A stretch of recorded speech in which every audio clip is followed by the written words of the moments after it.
सभी दोस्तों को मेरा नमस्कार। आज के वीडियो में हम आपके सामने कक्षा 6वीं विज्ञान विषय से विभिन्न प्रतियोगी परीक्षाओं में पूछे जाने वाले प्रश्नों के बारे में चर्चा करेंगे। हमारा पहला प्रश्न है, कार्बोहाइड्रेट, प्रोटीन, वसा, खनिज पदार्थ एवं विटामिन, इनको हम पोषक पदार्थ कहते हैं। तो इनको हम पोषक पदार्थ की श्रेणी में शामिल किए गए हैं। इनको हम न्यूट्रिएंट्स बोलते हैं। ये न्यूट्रिएंट्स हमारे शरीर के लिए बहुत ही आवश्यक हैं। अगला हमारा प्रश्न है, यदि इन पोषक पदार्थों का हमें उपस्थिति का पता लगाना हो, यदि किसी पोषक पदार्थ में कार्बोहाइड्रेट उपस्थित है तो उसका पता हम स्टार्च टेस्ट के माध्यम से करते हैं। यदि किसी भी जो दिए गए खाद्य पदार्थ है उसके अंदर स्टार्च उपस्थित है तो उसका पता हम आयोडीन परीक्षण से करते हैं। आयोडीन की कुछ बूंदें आप उस खाद्य पदार्थ के जो पेस्ट है या उसका जो पतला पेस्ट बनाया गया है उसमें आप डालेंगे तो जो कलर है वो नीला काला हो जाता है और वो आयोडीन का परीक्षण है। इसका मतलब ये है कि उसके अंदर स्टार्च उपस्थित है। इसके बाद में यदि हमें ये पता लगाना कि किसी भी पोषक पदार्थ के अंदर प्रोटीन उपस्थित है तो उसका पता हम लोग एक परीक्षण करते हैं, जिसमें सबसे पहले हम लोग कॉपर सल्फेट का सॉल्यूशन बनाकर उसकी 8 से 10 बूंदें दिए गए खाद्य पदार्थ में डालते हैं और उसके बाद हम एक कास्टिक सोडा डालते हैं। तो यदि कास्टिक सोडा डालने के बाद उसका कलर बैंगनी रंग का हो जाता है तो हम ये मान लेते हैं कि उसके अंदर प्रोटीन उपलब्ध है या उसके अंदर प्रोटीन उपस्थित है। तो ये प्रोटीन का पता लगाने का जो है प्रोटीन टेस्ट है। यदि किसी भी खाद्य पदार्थ के अंदर वसा उपस्थित है यानी फैट है तो उसका पता हम सिंपली एक टेस्ट है जिसको हम कहते हैं कि जिसके अंदर हम जो भी ऑयल है उसकी कुछ बूंदें यदि हम सामान्य पेपर पर डालें तो उस पेपर के अंदर ऑयली स्पॉट हो जाते हैं, जिनको हम तेलीय धब्बे बोलते हैं। वो ऑयली स्पॉट ये प्रूफ करते हैं, ये हमें बताते हैं कि दिए गए खाद्य पदार्थ के अंदर वसा उपस्थित है। तो ये तीनों ही खाद्य पदार्थों का परीक्षण हम करते हैं। ये प्रश्न कई बार एग्जामों में पूछा जाता है कि यदि कलर इस तरह का कलर पर्टिकुलर कलर होता है तो उसके अंदर कौन सा न्यूट्रिएंट्स या पोषक पदार्थ उपस्थित है। अगला हमारा जो प्रश्न है वो है कि कार्बोहाइड्रेट के क्या सोर्स हैं। तो शकरकंदी, आलू, गन्ना, गेहूँ, चावल, पपीता, आम, खरबूजा, मक्का, बाजरा आदि ये कार्बोहाइड्रेट के स्रोत हैं। इनमें भी कार्बोहाइड्रेट मुक्त हमें जो है वो शरीर को ऊर्जा प्रदान करता है, एनर्जी देता है। सिर्फ कार्बोहाइड्रेट का मुख्य जो काम है वो शरीर को ऊर्जा देना है। तो कार्बोहाइड्रेट हमारी बॉडी को ऊर्जा प्रदान करते हैं। गेहूँ, चावल आदि कार्बोहाइड्रेट के मुख्य स्रोत मीन्स इसके अंदर कार्बोहाइड्रेट जो है ज़्यादा मात्रा में पाए जाएंगे, जिसको हम लोग कार्बोहाइड्रेट के रिच सोर्स भी कहते हैं। इसके बाद हम लोग देखेंगे कि कुछ वसा के स्रोत कौन कौन से हैं। उसमें कुछ पौधों से मिलने वाले स्रोत हैं तो कुछ हमें जानवरों से मिलने वाले स्रोत हैं। मूंगफली, तिल के अंदर और जो खाने वाले तेल हैं जैसे सरसों का तेल है, मूंगफली का तेल है, घी, मक्खन, पनीर, दूध, क्रीम, मछली आदि ये वसा के मुख्य स्रोत हैं। सबसे ज़्यादा जो वसा आप देखते हैं तेल और घी में आदि में मतलब वसा ज़्यादा मात्रा में पाया जाता है। ये वसा के रिच सोर्स हैं। इसके अलावा थर्ड जो कैटेगरी है उसमें हम देखेंगे प्रोटीन के सोर्स। सो चना, मूंग, मटर, राजमा, सोयाबीन, दाल, मांस, अंडे, पनीर, मछली, दूध ये जो है प्रोटीन के स्रोत हैं। सोयाबीन तथा दालें जो हैं इनमें प्रोटीन ज़्यादा मात्रा में पाया जाता है तो ये प्रोटीन के जो है रिच स्रोत कहेंगे या इनमें प्रोटीन ज़्यादा मात्रा में उपस्थित है। प्रोटीन को बॉडी बिल्डिंग एलिमेंट्स कहते हैं। जो हमारा शरीर है वो प्रोटीन से मिलकर बना होता है। तो प्रोटीन जो है हमारी बॉडी के बॉडी निर्माण तत्व होते हैं। जैसे आप देखते हैं कि जो हमारा मकान है वो ईंटों से मिलकर बना होता है तो वहाँ पर जो ईंट है उसका बिल्डिंग ब्लॉक हम कहेंगे। तो इसी तरह से हमारी बॉडी के अंदर प्रोटीन बॉडी बिल्डिंग से हमारा बॉडी जो प्रोटीन से मिलकर बना हुआ है। अगला हमारा प्रश्न है कि जो प्रोटीन है वो हमारी बॉडी को एक तरह से ढांचा देता है। तो प्रोटीन के सोर्स हमें भोजन में ज़रूर लेने चाहिए। प्रोटीन वृद्धि एवं शरीर की मरम्मत में भी महत्वपूर्ण भूमिका निभा करता है। तो हमारी बॉडी में जो ग्रोथ है और जो डैमेज पार्ट है उनको रिपेयर करता है प्रोटीन। सो प्रोटीन को हम कहेंगे बॉडी निर्माण तत्व। अब हम कुछ बात करेंगे विटामिनों के बारे में। विटामिन ए है जो हमारी आँखों तथा त्वचा यानी स्किन को स्वस्थ रखता है, हेल्दी रखता है। विटामिन सी हमारे शरीर को रोगों से लड़ने की बहुत ताकत क्षमता देता है। तो वो कौन सा विटामिन है जो शरीर को रोगों से लड़ने की ताकत देता है? Vitamin C. विटामिन डी का क्या काम है? हड्डियां तथा दांतों को स्वस्थ रखने के लिए कौन सा विटामिन जरूरी है? विटामिन डी, जो सनलाइट से भी हमें मिलता है। आम, पपीता, केला, जिनको हम पीले फल बोलते हैं, वो विटामिन ए, जैसे गाजर, दूध, मछली का तेल, ये विटामिन ए के अच्छे सोर्स हैं। इनमें विटामिन ए बहुत अच्छे मात्रा में पाया जाता है। तो हम ये कह सकते हैं दोस्तों कि जो विटामिन्स होते हैं उनका बहुत बड़ा रोल है हमारी बॉडी के कार्य करने में। वो हमारी बॉडी को बहुत अच्छे से कार्य जो है फंक्शंस प्रोवाइड करते हैं। अगला क्वेश्चन है दोस्तों हमारे सामने, आंवला, टमाटर, जिसमें हरा टमाटर है, हरी मिर्च है, नींबू, दही, ये विटामिन सी के बहुत अच्छे स्रोत हैं। आंवले के अंदर काफ़ी ज़्यादा मात्रा में विटामिन सी होता है। दूध, अंडा, मछली, मक्खन, लीवर, इनमें और सनलाइट, जिसको हम धूप बोलते हैं, उनमें विटामिन डी मिलता है। सनलाइट में हमें विटामिन डी फ्री में मिलता है। तो हम कहेंगे जो सूर्य की रोशनी है या सूर्य की जो धूप है वो विटामिन डी का एक बहुत अच्छा स्रोत है। नमक, अदरक, मछली तथा समुद्री खरपतवार, जिनको सी बीड्स बोलते हैं, इनमें आयोडीन प्रचुर मात्रा में पाया जाता है। दोस्तों हम नमक अपने खाने में, नमक जो डाइट से लेते हैं उसके अंदर भी हमें आयोडीन मिलता है। केला, दूध, किवनोआ आदि, इन के अंदर फास्फोरस काफ़ी अच्छी मात्रा में पाया जाता है। किवनोआ एक तरह का अनाज के जैसा ही, इसको हम ग्रेन्स बोलते हैं, जिससे काफ़ी अच्छी मात्रा में फास्फोरस होता है। इसके बाद देखिए दोस्तों, सेब, पालक, लीवर, अनार आदि, ये लोहे यानी आयरन के बहुत अच्छे स्रोत हैं। दूध, अंडे, हरे पत्तेदार सब्जियां, योगर्ट आदि में कैल्शियम काफ़ी मात्रा में पाया जाता है। फिर हम दोस्तों करेंगे कुछ विटामिन्स और उनसे होने वाली कुछ बीमारियों के बारे में।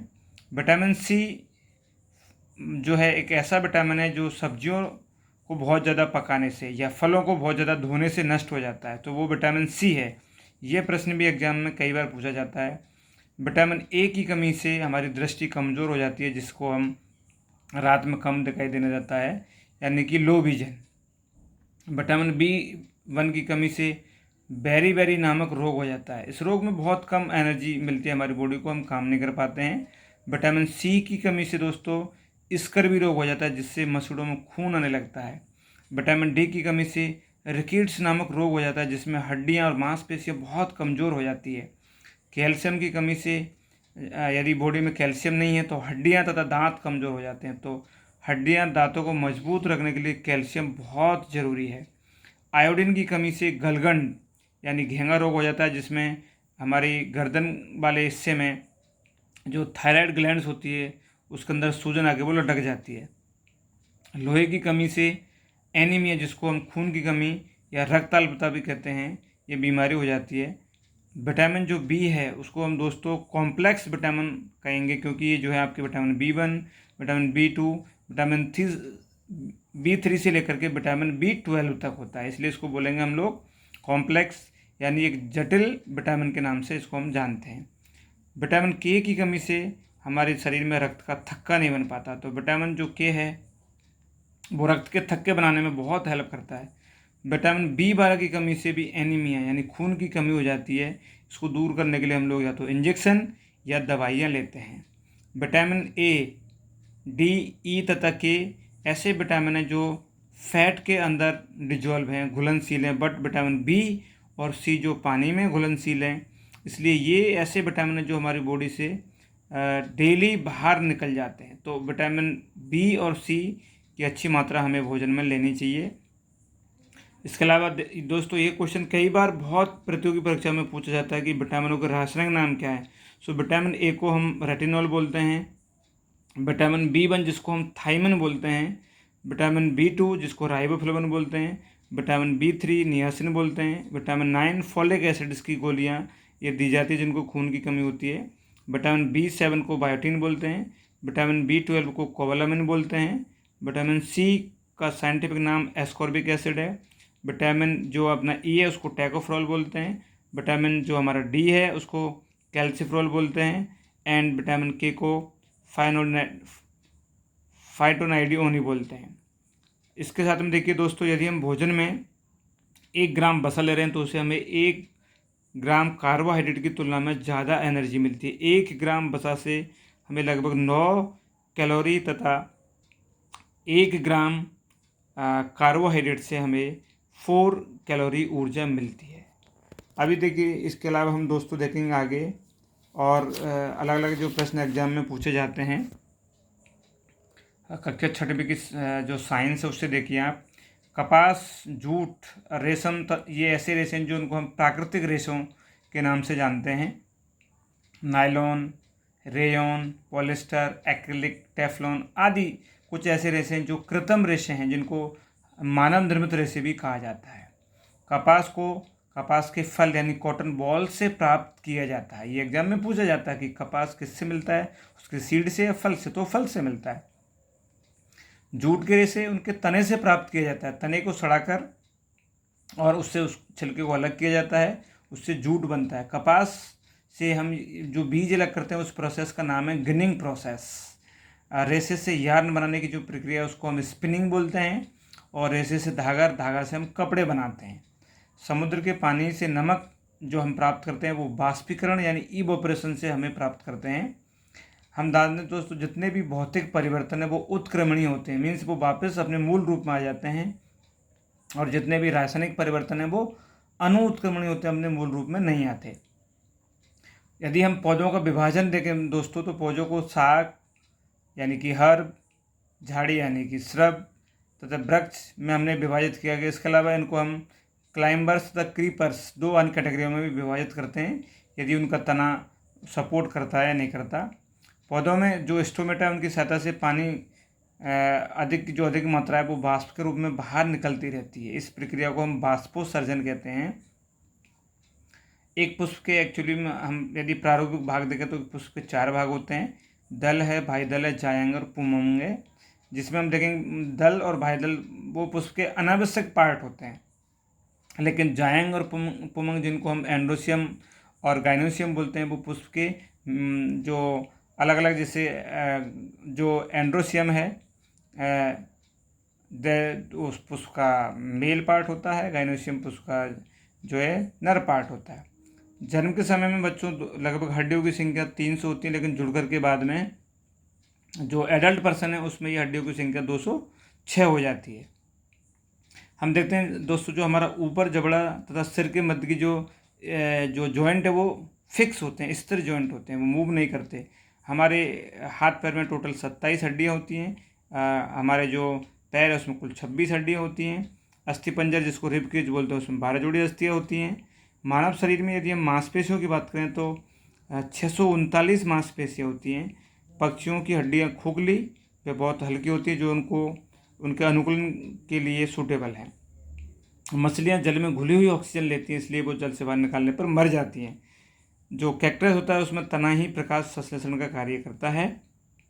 पहाड़ी क्षेत्रों में उगने वाले पौधों की जो पत्तियाँ एडेप्टेशन के हिसाब से सुई के आकार की होती हैं, जिससे उन पर बर्फ और पानी ना ठहर सके। आगे कुछ और प्रश्न हैं दोस्तों कक्षा 6वीं की साइंस से रिलेटेड। बल्ब का जो आविष्कार है वो आपने पढ़ा ही होगा।